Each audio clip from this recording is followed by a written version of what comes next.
I like this idea. Defecting to Reform UK should now be a euphemism for going for a shit. I take it we're editing this bit out.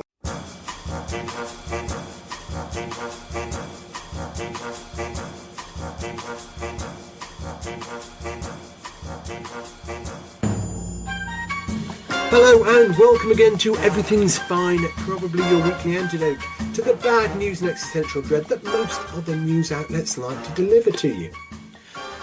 And there's been a lot of that this week with Trump, Iran, Trump, Gaza, Trump, and Grok, which is both an AI and the sound democracy makes when it takes its dying breath. So yeah, it's been one of those weeks. But a story did come up just after we broadcast our last show that I want to talk about, even though it's not really good news, it's not funny news, but it is irony so dense it has its own gravitational pull. Robert Jenrick defected from the Conservative Party to Reform UK, which is a bit like switching deck chairs on the Titanic and then blaming the sea. And the immigrants, of course. If you happen to listen to last week's episode, you'll know I was critical of Conservative MPs fleeing the sinking ship and going to Reform.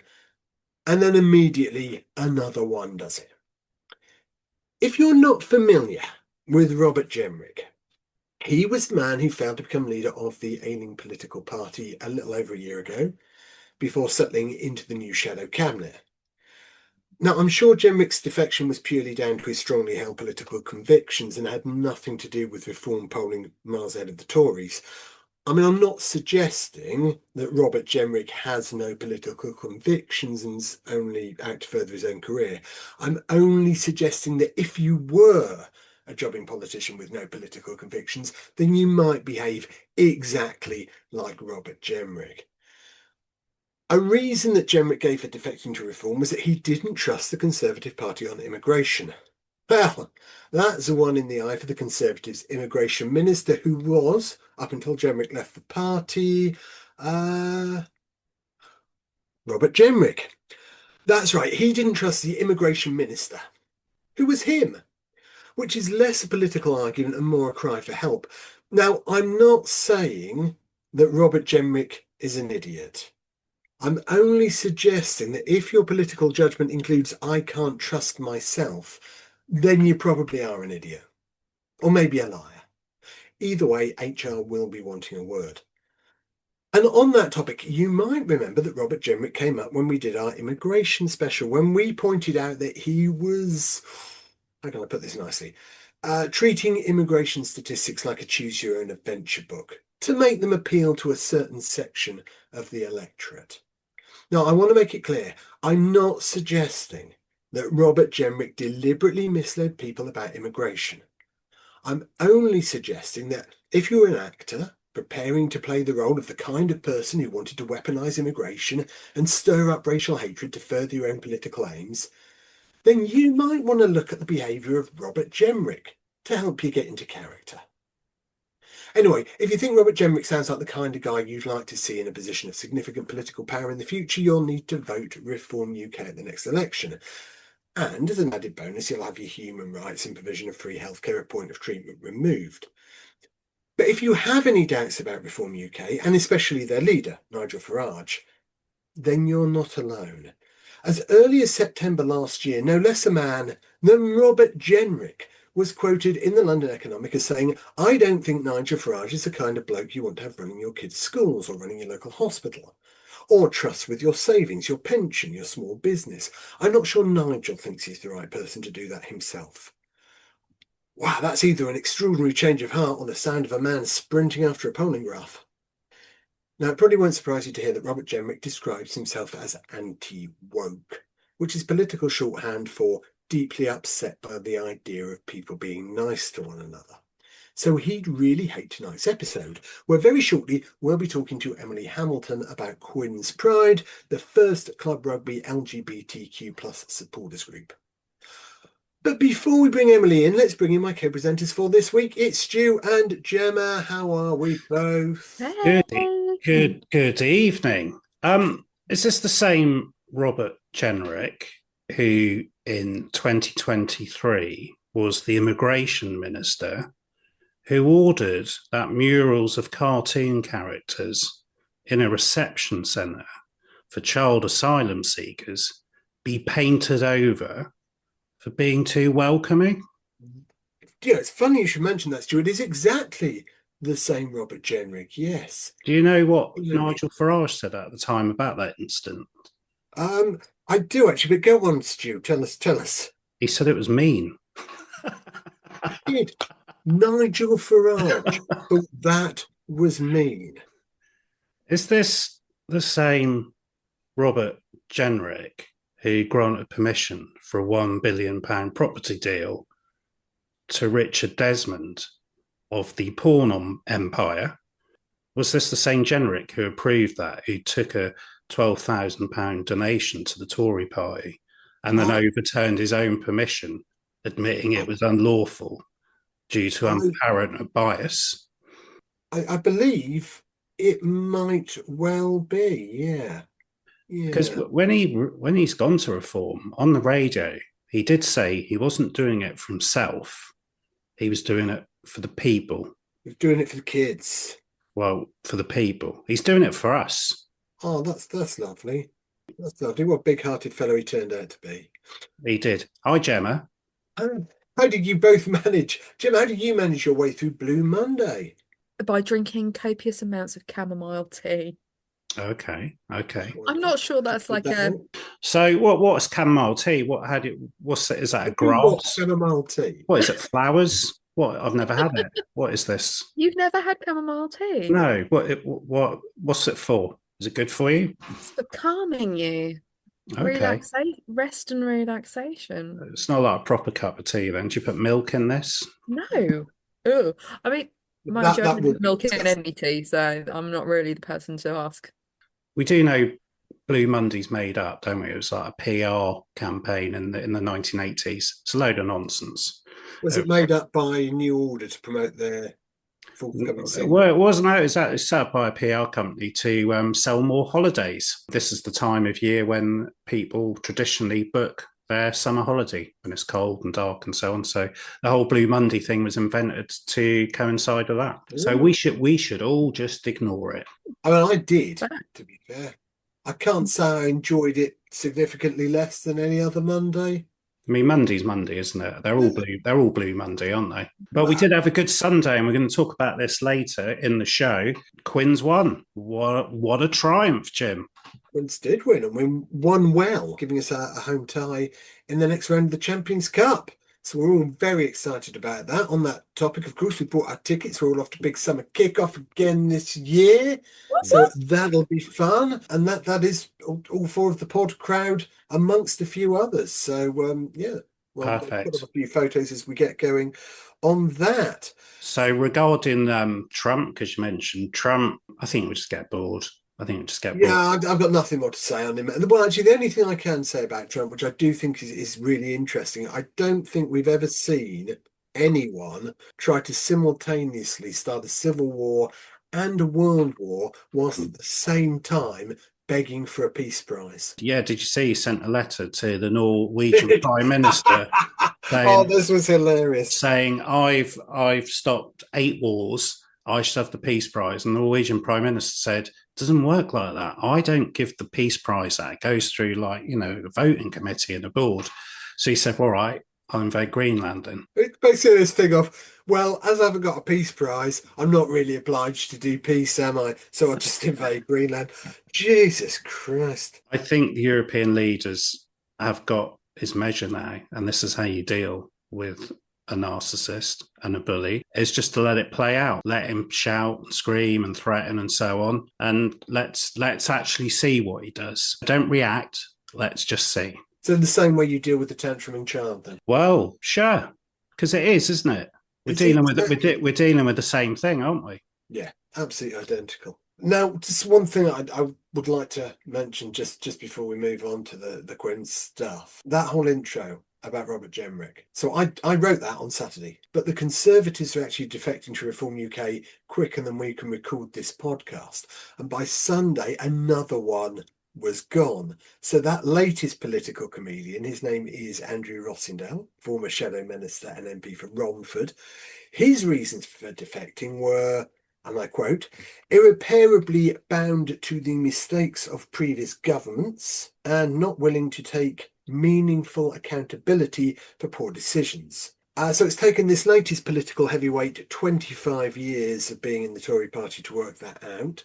I wonder how long it'll take for him to realise that Nigel Farage hasn't taken any meaningful accountability for recording a cameo tribute to disgraced Lost Prophets singer Ian Watkins. Some people, it turns out, will say absolutely anything for a couple £100.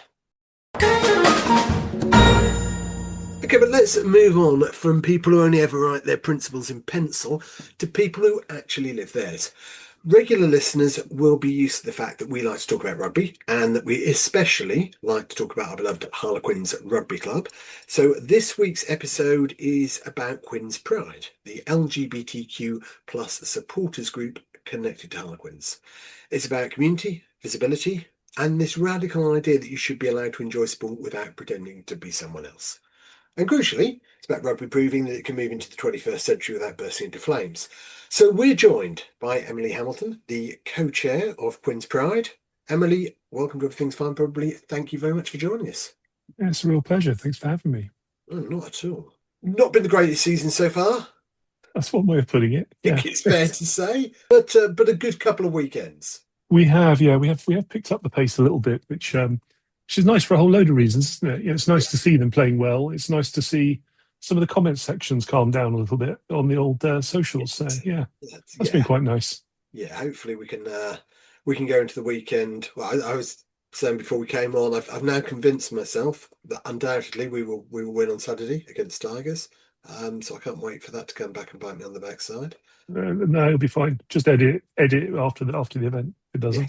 On Sunday, I popped round yours, didn't I, Jim? Because Emily, Jim's got a sort of shed, which it's a bit more glamorous than it sounds. So we go around there and we watch rugby. I actually saw Jim smile and jump up as well. So something good must have happened. For years, I was always like a big football fan and cricket fan. So I used to watch Norwich City quite a lot and football, but I got really bored with it. Got bored with the game. It's really sort of soulless. And so Jim started saying, well, try rugby. So I watched a couple of games and then he took me to the stoop. And then all of a sudden I found myself supporting the Quins. After this season, I think, couldn't he have supported maybe one of the top sides? But actually I've got to know all the players now. So it's too late. So I've gone all in on it. So that's my sort of story of how I got into rugby and Harlequins, so quite late in life. But what about yourself, Emily? Have you always enjoyed rugby, and how did you get into Harlequins? Yeah, I mean, look, I got into rugby when I was really young. So I was about 6 when I got into rugby. Dad took me along to mini rugby at London Irish. That was where I started my playing days down at Sunbury. In the days when you had to prove you had Irish parentage or heritage to go and play, so I used to rock up there. But Harlequins were my local team. They were my local club. I grew up in Hounslow, just over the railway line. And so my first match at Harlequins, I think, was 1983. I think I was brought to a match at the Stoop, which wasn't the Stoop we know and love. It was a very different proposition in those days. I was on and off able to come and watch matches for many years, but of course I was playing, and I ended up playing to a pretty good level representatively. Always a Quins fan, as they always in and out as the money and being local allowed. Nearly came to play. There's a funny story here. So in a previous life, I turned up for a tryout with in the Dick Best era. I rocked up with a cigarette in my mouth, which apparently wasn't the thing to do. So I didn't really get much further than that in those days where I used to smoke. I was a big fan of Serge Blanco's approach to rugby, which seemed to involve cigarettes. So I was a Gauloise smoker as well because that was my thing in those days. So I had a near Quins experience, but always been a fan and been a season ticket holder for. That must be something like 20 years since I could start to afford to have one, and I have to travel a bit further now. So I live reasonable distance from the Stoop now. But yeah, season ticket holder, sit with a great bunch of people, love the club, warm the quarters all around the world where they get a good notice from people. And yeah, there's something in the blood. And look, all the things we're saying about it being good and bad, we've had bad seasons. We've had some awful seasons. We've had some amazing seasons, and that's sport. That's what sport's all about. It's sometimes rough and sometimes smooth. Yeah, I mean, often we sort of talk on this program about how sport brings people together and sort of sense of community. And I guess if you're sort of sitting with a good crowd, then sometimes it's just for the social, isn't it? If the rugby's not so good, at least you're there with your sort of friends, and you're catching up with them, and gives you a sort of sense of identity as well, doesn't it? Something you're part of. And Quins fans so far, the ones we've spoken to, there does seem to be a real sort of sense of community that runs through that club. That's something I picked up on it anyway. Yeah, we're a really decent bunch. And look, rugby mostly rightly has a good reputation for being a sort of family community sport, and something where the fans are decent folks, and you don't have some of the issues that have been quite well publicised in football. I'm not sure it's as black and white as people paint it, and I'm not sure it's always as smooth as we'd like it to be, and maybe we'll touch on that.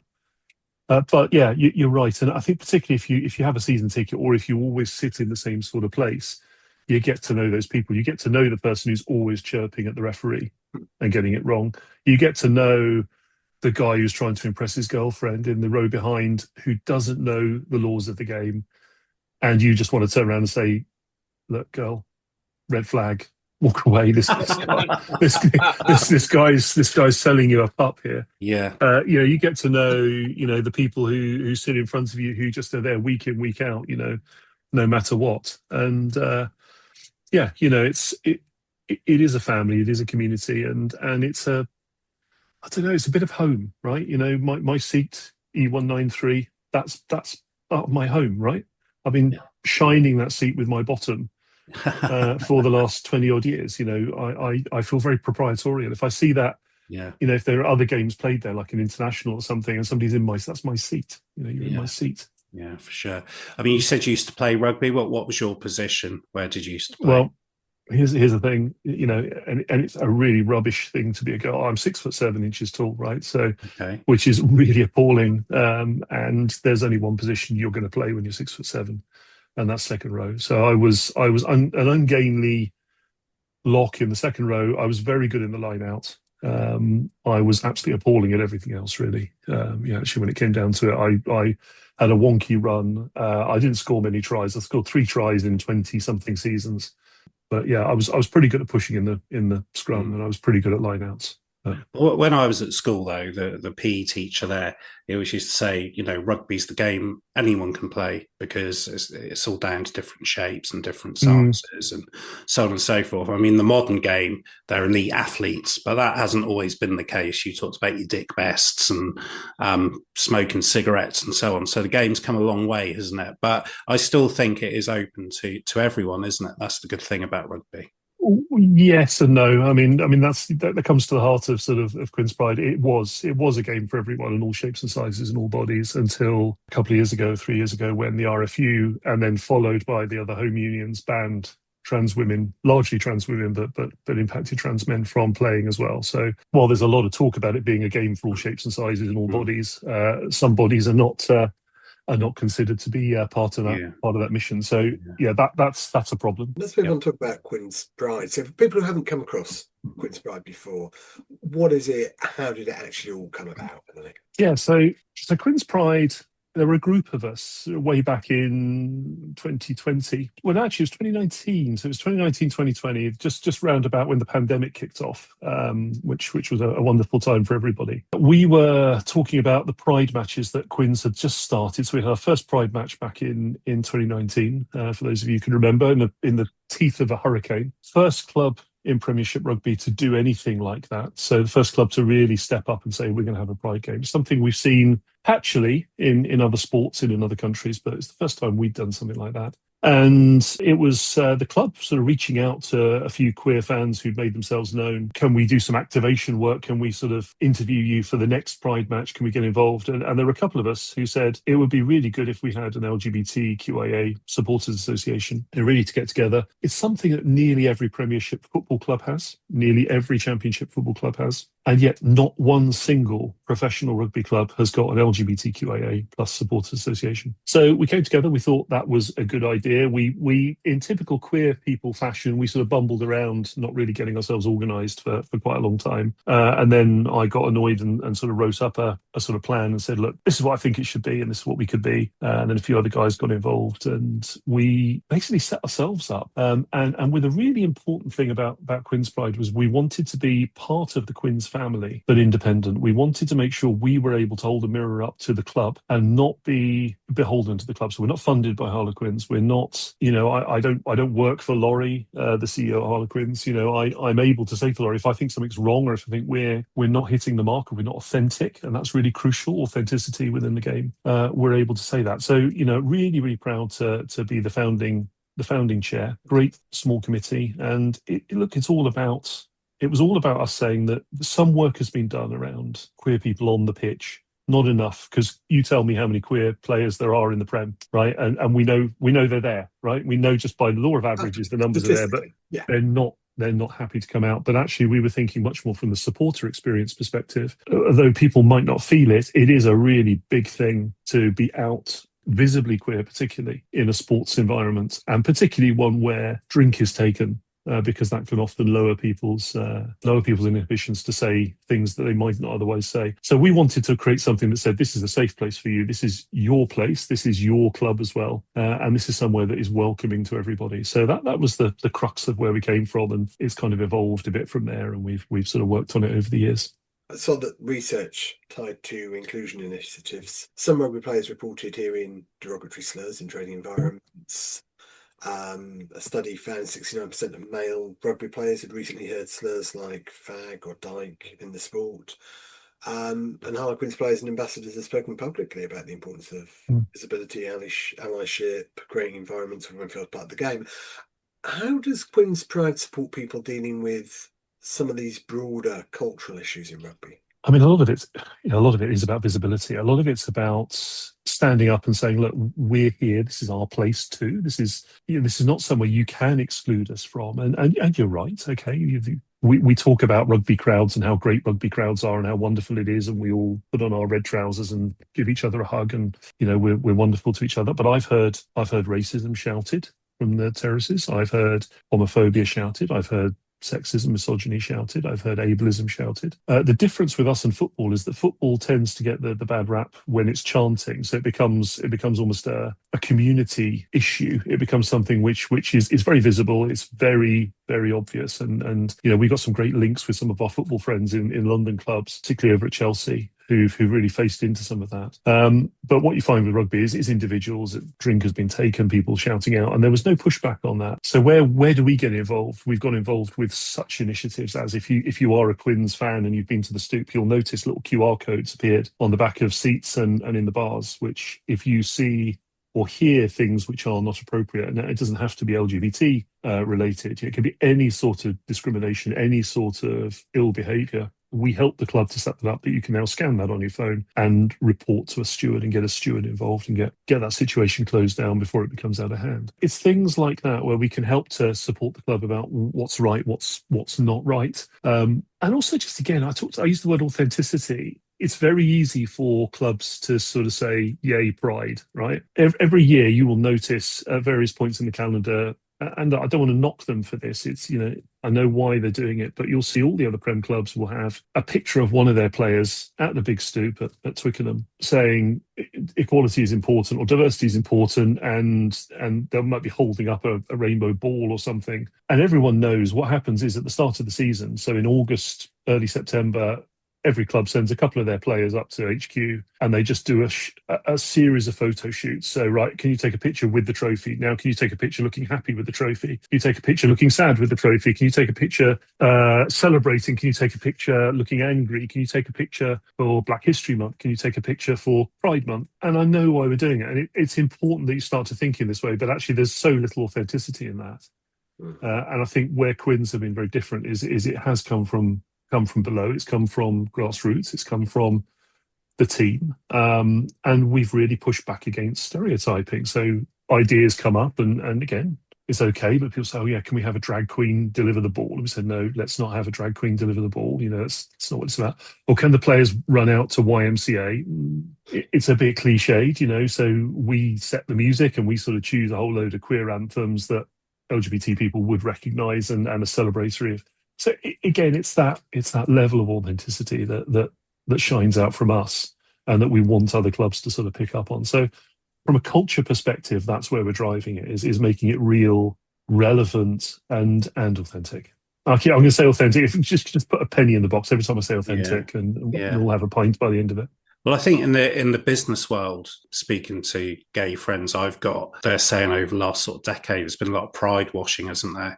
So come around Pride time, every organisation or every business will have some merchandise, and we need to be careful it doesn't just become that tick box exercise. Like you say, it actually means something. It's actually come from somewhere genuine, and the community has been built, and there are roots to it. So I can sort of understand what you're saying there, rather than just, it's Pride, let's celebrate Pride, let's put it on the calendar, it's another day. It has to be meaningful, otherwise it's just a empty gesture, isn't it, really? Well, that's it. I mean, look, I'm trans and bi 365 days of the year, right? So I don't do Pride Month, I don't do LGBT History Month and then go back to something else. You know, this is me all the time. So it has to be all the time. And look, you know, I talk about experiences, and this is my personal experience. So I transitioned in 2019, having lived my life, you know, from the age of 6, from the time I started playing rugby, knowing I was a girl, knowing that I couldn't deal with who I was. You know, this was a real thing I had to carry for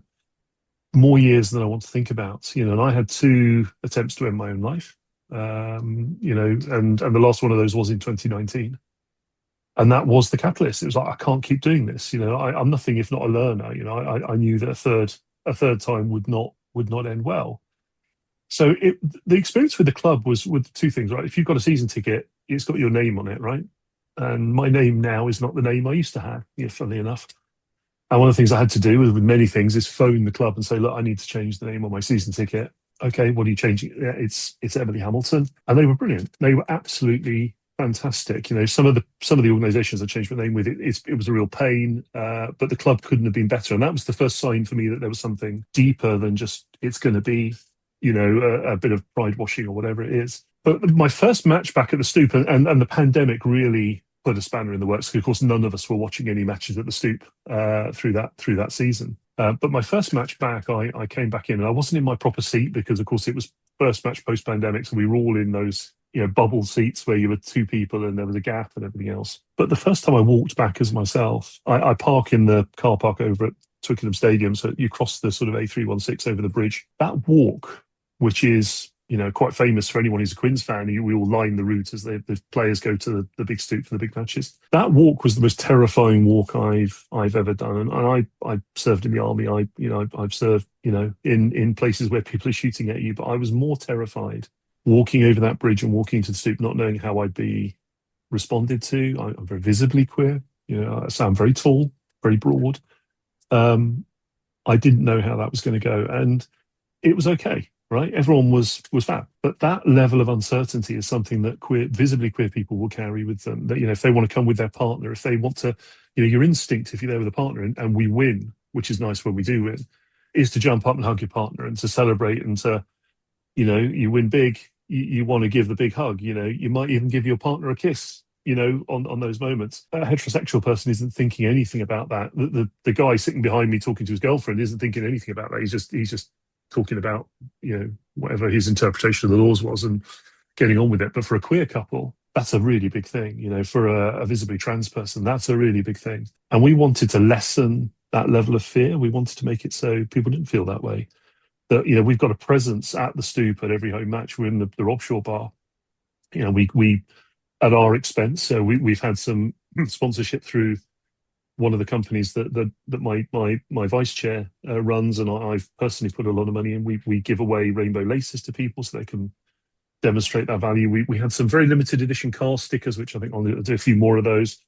Just little bits and pieces, badges, but people can come, they can just talk to us. They know there's a place where there will be other LGBT fans.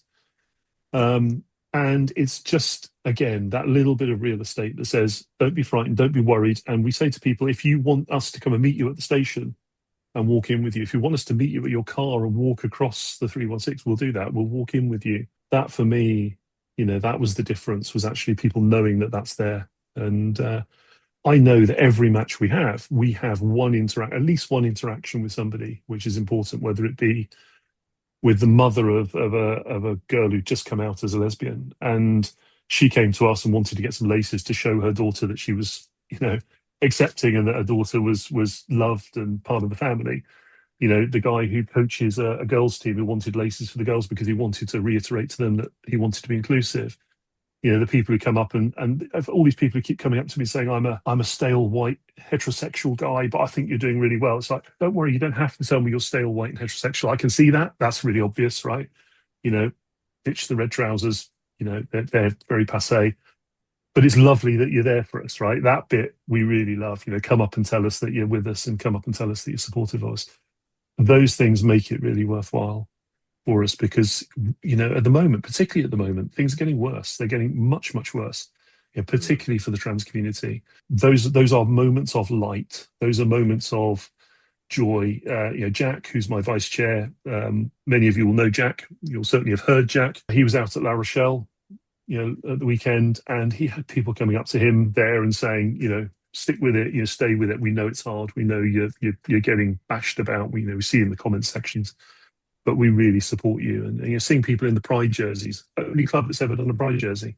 See one on screen now. With the only club that's ever had a Pride jersey, they sold like hotcakes. People are wearing them. That means the world to us. These things all add up, because what they're saying is, you're part of our family. You're part of the Quins family. And we'll stand up for you, and we'll stand up and support you. Really important. What's the reaction been like from other supporters and from the club itself? I mean, it's a good mix. I mean, look, broadly positive, I think, is the really important thing to say. I mean, the club have been great.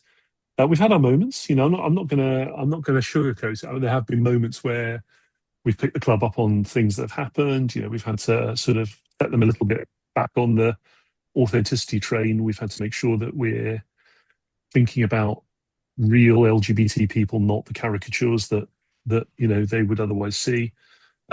It's been really difficult, because you've got some awful stuff happening at the RFU and the other home governing bodies, and the club are in a really difficult position, because they're part of that organisation. You can't just walk away and say, sorry, we're not going to be part of the RFU anymore, we're going to do something else. That's not going to happen. So we've had to work through that with the fans. I say it's been largely positive. I think about, there's been a few times at Pride matches where I've gone pitch side, or one of our members have gone pitch side and done an interview. I was on the big screens, 14 and however many thousand people, and walking back to my seat, having people stop you on the way and just say, that took a lot of courage. Thank you. And thank you for saying it. And, it's great and good on you, and keep going. That's really good. And then, of course, there is the downside. There's no two ways about it. There are, as in life, there are anti-LGBT people, there are anti-trans people, there are bigots, there are, dare I say it, within the club, there are racists, there are misogynists, there are all of those, because we are a microcosm of society, and some of them become vocal, and sometimes, particularly on social media, which is the place where all of the generals like to assemble and show how brave they are. They will pop up and they will say things. We've seen it in the last season where it's not been great, where they will equate poor performance on the pitch to us having a pride flag, in the North Village, or that we've got Quins Pride, or we did something ridiculous with providing a sensory room for people on the autism spectrum. So we've done things around neurodivergence, we've done things around Black History Month, and these are being equated as somehow affecting performance on the pitch, which is a nonsense. Is this See, sort of like when people say, "Oh, Harlequins are gone woke" and things yeah, like that? yeah. I mean, I always like to ask, what the hell, what does that mean? What does that mean? Yeah. No one ever knows. It just woke seems to be this sort of catch-all term. It's like Yeah. politically correct, gone mad, or all of those predecessors, which just basically means treating people with respect and dignity, and not getting into other people's business. So yeah, we do see those. Quins have gone woke, and Quins are doing X, Quins are doing Y, and quite very often we're sort of sitting in the background saying Quins are doing none of those things. We don't spend anywhere near the amount of time I'd like us to spend with players. For example, we're not connected as Quins Pride with the player group. Of course, we've had them speak up, and that's been very good when we've had a few of the players speak up. But this suggestion that we're in and out of the club and we're sort of setting the agenda. No, we're not. We are proudly independent. We do speak to the club, and we do have a good relationship with the club. But this whole you've gone woke and you're losing matches. It's like, just pipe down. I think a lot of these attitudes, they come from a place of, well, a lack of education, fear, and it's been very hostile, hasn't it, to the trans community in the media over the last 5 years. Well, it's been a very difficult time, isn't it? Well, it is a very difficult time. I mean, look, it's like any point in history. If you're looking at where authoritarian states or governments want to look for a scapegoat, they look for a small scapegoat. The best scapegoats are the small ones, the ones you haven't likely met. Sure. In many cases, I'm the only trans person anyone's ever knowingly met as a trans person, and I confound their expectations. I'm not like those awful caricatures that are put out there. And it's much easier to do that if you say trans people do this, largely trans women are like this, trans women do this, trans women do that. It's much easier to do that when you don't know any trans women. You say trans women are perverts and they do X, Y, Z, and you think, well, yeah, I know Emily, not particularly perverted. She's really an exhibitionist. She's a bit frumpy, actually. She's nearly 50 and she dresses that way. So there's a whole load of stuff that comes from that. But look, I don't know if we can say this on your podcast. I'm not sure about your policy on this, but some people are arseholes. There's just no getting away from it. No. And there'll be homophobic arseholes, transphobic arseholes, racist arseholes. They don't really need an excuse, but it's quite nice for them to have one. They like to have something to tie it to make it sound legitimate. I'm not a bigot, but okay. So the but tells us everything we need to know.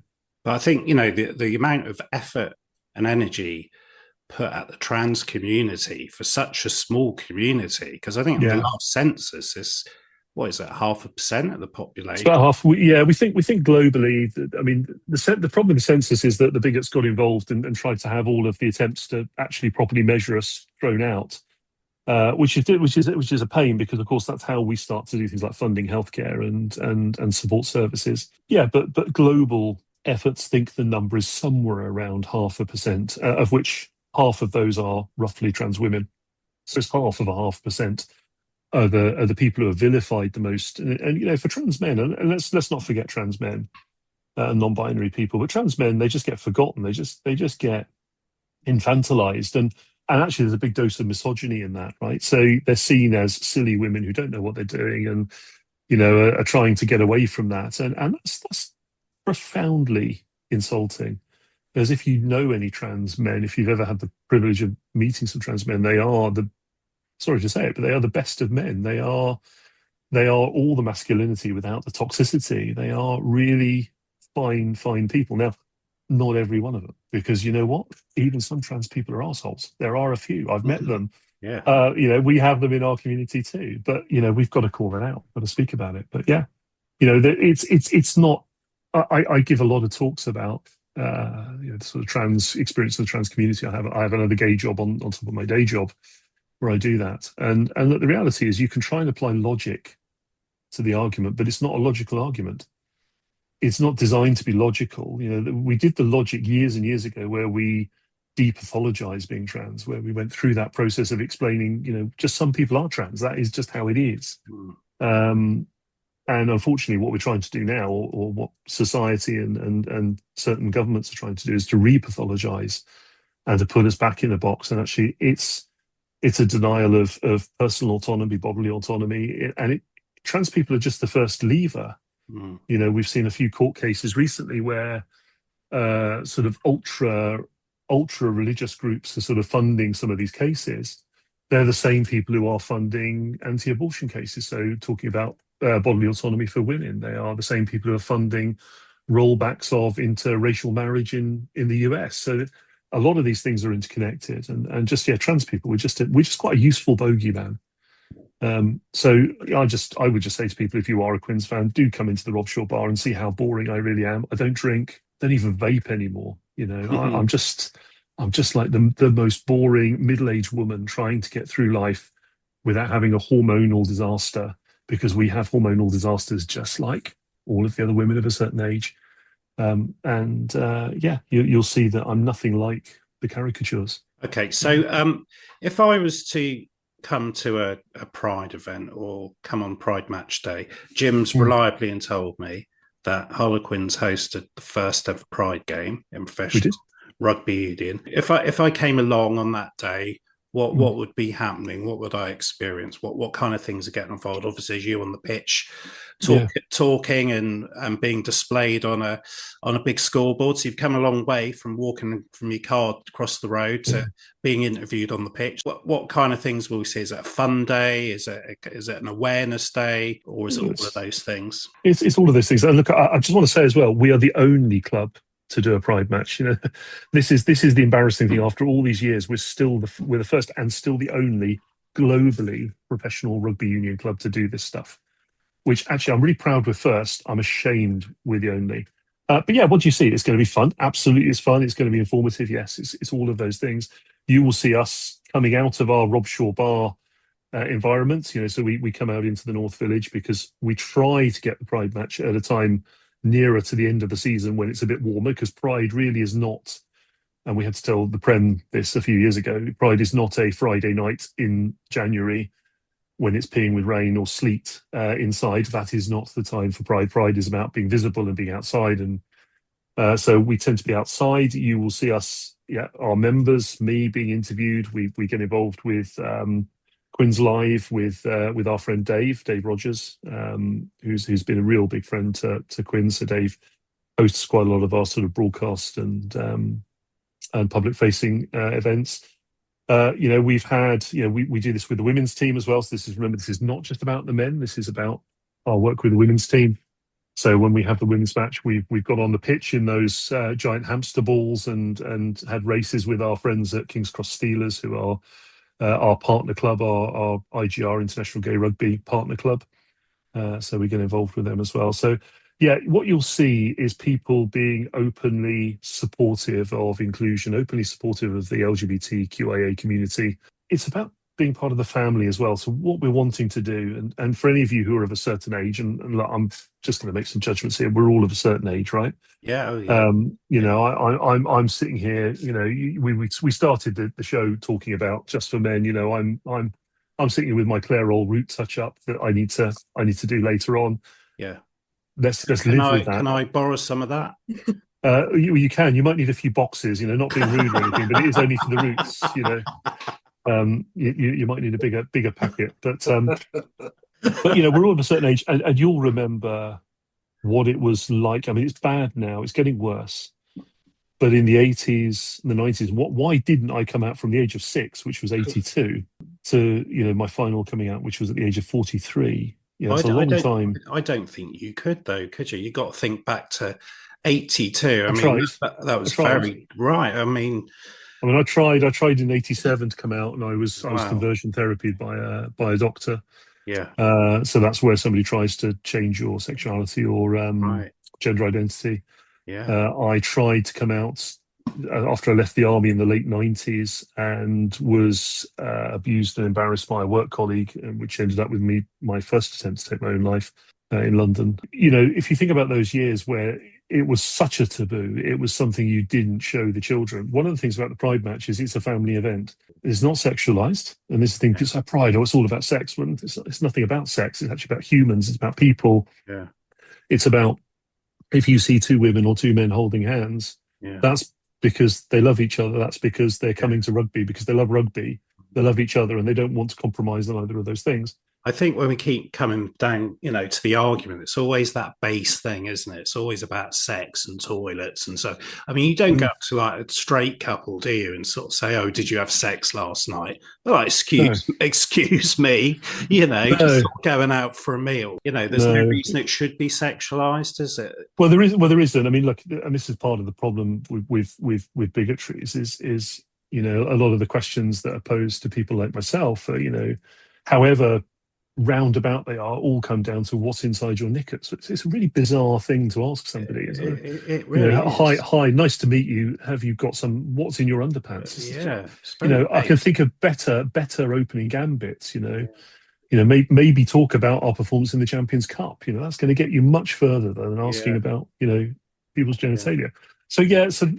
We try to buck that trend because it's just not on the agenda. The agenda for us is safety. The agenda for us is a family atmosphere. The agenda for us is usualizing, and I use the word usualizing. It's not normalizing, because normal is rubbish. Don't be normal, kids. If you're out there, don't be normal. It's boring and it's rubbish.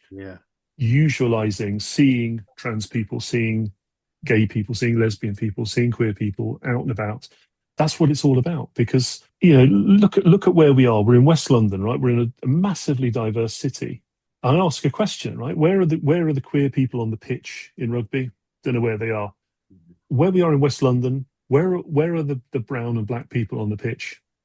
Really? There's some real questions for us to ask about how representative of the communities we serve. We're much better at that in the women's game. If you look at the women's game, the makeup of the game, both in terms of queer people, both in terms of racial diversity, we've got to break some of those barriers. And we're not going to do that if we can't do it in the fan base, if we can't do it in the stands, if we can't do it in the bars. So I think Pride does that. Yeah. So the takeaway from those events is it usualizes the situation, and also picking up allies along the way, and people educating themselves. Sounds like a really, really positive thing there from the Quins. I knew I'd picked the right club. So thanks, Jim. All right. Do you think events like your Pride match days have changed perceptions within the sport more broadly? Yes, and yes, they have. Okay, yeah. Let's be really positive about this. Yes, they have, because we have conversations we couldn't or wouldn't have had 5 or 6 years ago. Now, of course, there's a flip side to that, which some of those conversations are really tough. Some of those are, we're having to be quite upfront with some of the big stakeholders in the game. But positively speaking, the Women's World Cup this year, I spoke at Rugby Pride, which is something you've never seen before. So there's a big sort of Rugby Pride push. So at the launch up in Manchester, I had some choice words about the sort of whole trans ban, but on a broader basis, if you think about, how many openly queer players there were at the Women's World Cup, and how that was, in a way, unremarkable. There was almost a reverse issue around gay representation in the women's game. It was almost suggested that you had to be a lesbian to play rugby. If you're playing rugby, you must be a lesbian. Well, no, quite a lot of our players aren't lesbians, but you know what? They don't care. They don't find it a slight. They don't find it offensive to be suggested they might be lesbian. They don't take that as some great affront in the same way as many straight male players might be. So, well, you're playing rugby, you must be a bit gay. They take affront to that. No, I'm not. I'll prove it. I think there's a real difference there. So I think we are having some more of those conversations about that usualization, about representation, about how we even discuss people's sexualities. Because a few years ago, that's all that would have been talked about. But actually, you think about the Red Roses team. What were we talking about with the Red Roses? And look, I'm not, just for the record, I'm not English, so I was pleased for them. I was thrilled to see Ellie do well. My team didn't do so well. But was the conversation about sexualities? Was the conversation about private lives? No, it was about the rugby on the pitch. It was about the quality of the game. And anyone who's followed the women's game over the last few years, and for me, the real awakening, it was always there, but the real awakening was during lockdown, when women's games were free on YouTube, and you just sit and you watch the quality of play. The standard of play is interstellar. And what are we talking about? We're talking about that. We're not talking about people's private lives, but it doesn't matter. So when the Red Roses go to celebrate the win, when they go to the balls, when they're pictured with their partners, some of them have male partners, Some of them don't have male partners, and nobody cared. That's where we want to get to. That's the world you want to be in, is it doesn't matter. Yeah, absolutely. And it doesn't matter in that respect. So, because a lot of people say to me, "Oh, it doesn't matter. I don't want to hear who you take to bed." No, that's not what we mean. What we mean is we do want you to hear who we're going home with at night. We do want you to hear about the people we love, but we don't want it to be an issue for you. We just want to say it because we're proud, because that's, we're proud of our partners. We're proud of the people we're with. Right. Now, one thing we talk about a lot on this podcast is mental health. What difference does having a visible, welcoming group look like to people who might otherwise feel excluded? Yeah, look, I've talked about my mental health, and I've hit rock bottom, and particularly being closeted, it's an incredible burden to carry. So, the mental capacity you use hiding a large part of your identity, you don't know how bad that is until you come out of the closet and you go, bloody hell, I've got a load of space to think about other stuff. Sports, fundamentally spectator sport and things we go to watch, for those of us who are just too old, too fat, too lazy to be playing anymore, we're out on the stands. You're going there because you want to enjoy yourself. You're going there because you want to meet other people and be a part of something which is a communal event. If you feel that's going to be risky, if you feel that you're not going to be welcomed, if you feel you're going to be on edge and worrying about your safety, or worrying about what somebody's going to say, or worrying whether you can use the loo, or whether you can even be there, you're not going to enjoy it. You're not going to put yourself in that place. And for a lot of LGBT people, they isolate themselves because they feel that these spaces aren't for them, whether that be sports, whether that be socializing, simple things like going to the cinema. People become lock-ins effectively and shut-ins. And for anyone who has suffered with mental ill health, you will know that then becomes a self-perpetuation. If you are in that situation, clearly not everyone is the same, but for many people, that isolation, that loneliness, that being just inside your own head with your own thoughts can be a really dangerous and dark place to be. And us saying there is somewhere you can come, there is somewhere on a Friday night, Saturday afternoon, Sunday afternoon, whenever we get our matches. It used to be all Friday nights, but whichever that is. But we're saying that's a place you can come. That's your place too. That's a welcoming place. Actually, you're giving somebody an outlet, and that's really, really important. That's a lifeline, in fact, for some people. And we have some of our members who, before the match, are you going to be there? Emily, will the stand be there? They just want to make sure, because they're coming on their own. They might not have family. Because this is another thing. Remember about LGBTQIA people. Unlike with many other minority groups, it can also be a source of ostracism from family. So if you think about people who are abused for their racial identity, for example, out in public, often they will at least have the safety of home. They'll come home and they'll have a family around them, who share the same identity. For queer people, queer young people thrown out of home, forced to leave because they're not accepted. You've got to provide other places for them to know they're welcome, to know they're loved, to know they're part of a community. And I think from a mental health perspective, that sense of belonging, that sense of safety, psychological safety, you can't underestimate what that means. And I'll be really open. My mental health, I've had some health issues. Some stuff has had to be pushed back because of it recently, and I felt absolutely miserable.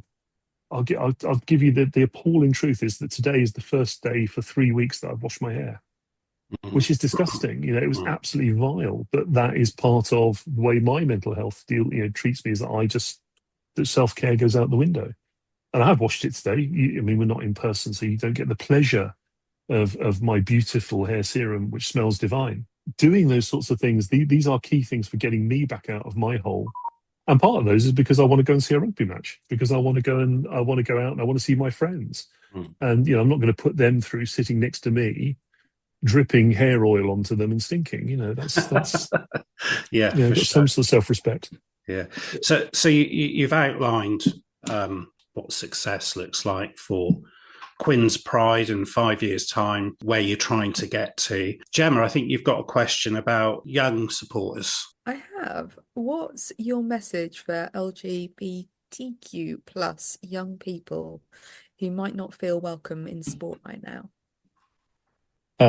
You have a place is the first thing I'd say. It will feel hard, and so particularly for those who are trans, they're going to find that they're at the forefront of this. My point is, it's not easy. There's no way to sugarcoat this. I'm not going to say to you it's fine, it's okay, just carry on. It's not like that. So let's not tell lies about it. But the arc of the world is always that things get better.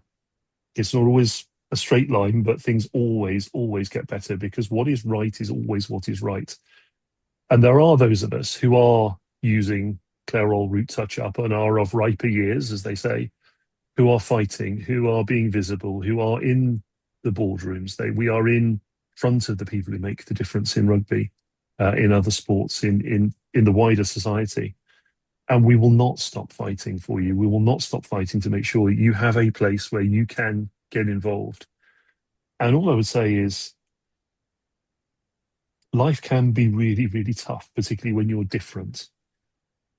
But life is a joy. Life is a gift, and sport is something which really just gives back much, much more than it ever takes from you. So if you can find that place that you can do something where you can be active, where you can be involved in sport, where even if you're watching sport and getting involved in that way, it's worth everything. It's worth everything more than the fear. It's worth everything more than the abuse that you think you're going to get, because actually most people are kind. Most people are nice.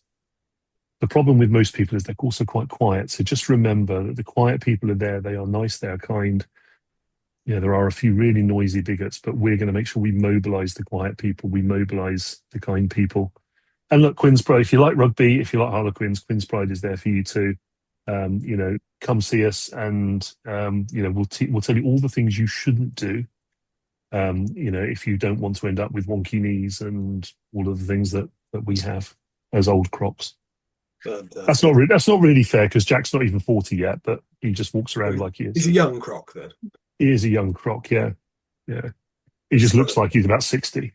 About 30 years. Emily, thank you so much for your time today. Thank you so much for all of that, for opening up in the way you have, and thank you for what you're doing with Quins Pride. No, it's been lovely. Thank you for having me on, and thanks to all the listeners as well for all their support, because I do know we've got a lot of support out there. And if you want to know more, just shameless plug, if you go onto the internet, Quins Pride, quinspride.com, you can find us, you can join us.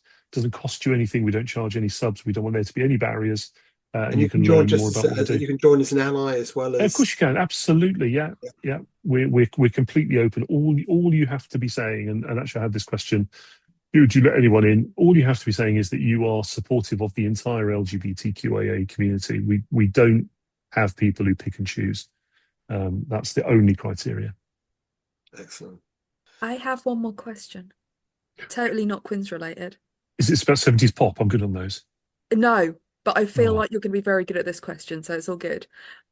Your hair looks amazing. I need to know the product, the lovely smelling serum that was mentioned earlier. It is Goldwell Just Smooth.